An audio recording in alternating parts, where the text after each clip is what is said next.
Eh Moussaillon, tu t'es déjà dit qu'en bateau notamment, on pouvait faire la fête sans boire et sans être complètement bourré en prenant aucun risque? Salut à toutes et à tous et bienvenue dans ce Mayday. Aujourd'hui, c'est un message de prévention, presque avertissement, que je veux te passer. Chaque année, des plaisanciers comme toi ou moi meurent en mer dans des circonstances qui auraient pu largement être évitées. Parmi ces circonstances, l'une ressort souvent, l'alcool. Hors de question, bien sûr, de jouer à la moralisation ou de restreindre quelques droits de faire la fête ou de s'amuser. Au contraire même, je crois que la mer et le peu de temps que nous y passons chaque année sont des moments de fête et d'amusement bien trop rares. Mais comme la conduite d'une voiture demande précision, rigueur et réflexe, le pilotage d'un bateau, qu'il soit à moteur ou à voile, demande anticipation, surveillance et attention. Et l'alcool, surtout lorsqu'il est consommé en quantité importante, retire ses capacités ou, au moins, les diminue, à un point où le skipper va prendre plus de risques, moins bien gérer le niveau d'eau sous sa coque, ou encore ne pas réagir assez vite, si tant est qu'il réagisse, à la chute d'un équipier à la mer. En cas de chute à la mer, l'alcool ne va pas être ton allié. En étant trop alcoolisé, tu te refroidiras plus vite, tu auras moins de réflexes et tes capacités sportives seront amoindries par la quantité de sucre présente dans ton organisme. Et tes sens de l'orientation, notamment, seront eux aussi détériorés. Moins de capacité à te rapprocher du bateau dont tu as chuté, tu seras moins apte à attraper la bouée ou le bout de contretemps. Enfin, le plan légal. Le code de la mer, pour les plaisanciers amateurs comme toi ou moi, ne prévoit pas de limite légale à la conduite d'un bateau. T'as le droit de piloter en ayant bu, c'est la vérité. Seulement, comme l'explique très bien le major Weissman de la gendarmerie maritime de Saint-Malo, le constat d'état d'ébriété peut être réalisé quelle que soit la quantité d'alcool absorbée.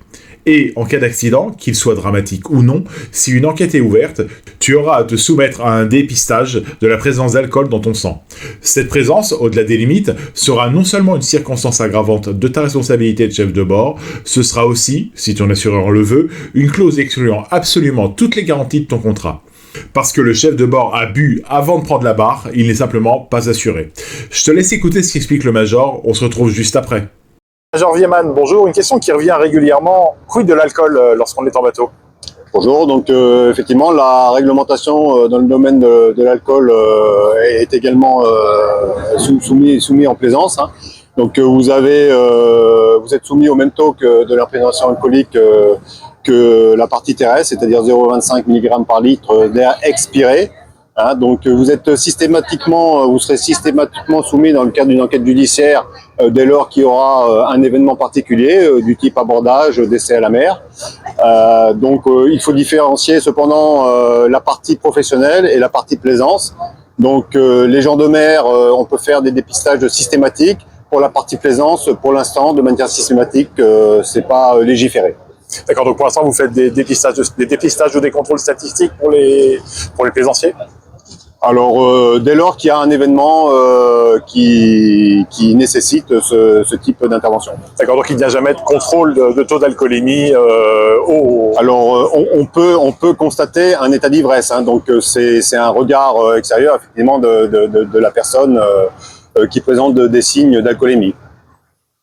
Tu le vois, les autorités sont sensibles à cette question d'alcoolisation, et tu dois l'être aussi. Je sais à quel point ça peut être lourd d'entendre ce type de message, et il est probable que tu as déjà swipé. Mais si ce poste peut servir à sensibiliser un seul plaisancier, sauver une seule personne de la noyade ou de dégâts importants à son bateau, alors il aura atteint son but. Je ne te dis pas de pas faire la fête, je te dis juste de ne pas naviguer, de ne pas déplacer ton bateau si tu sais que tu vas picoler. C'est facile, tu te mets à une bouée, t'allumes les feux de mouillage, et sans pitié pour une fois, tu te lâches. C'est ça, faire la fête et être chef de bord à la fois. Gérer la prise de risque et la responsabiliser en même temps. Désolé si ce méga n'est pas super gay, mais il est réaliste et réel. À toi de choisir si tu veux vivre sur l'eau ou mourir en dessous. Je te propose de partager ce message et de le liker. Et de t'abonner à ma chaîne aussi. En général, les trucs que je raconte sont quand même un peu plus joyeux. Si t'es sur l'eau, je te souhaite du beau temps et bon vent.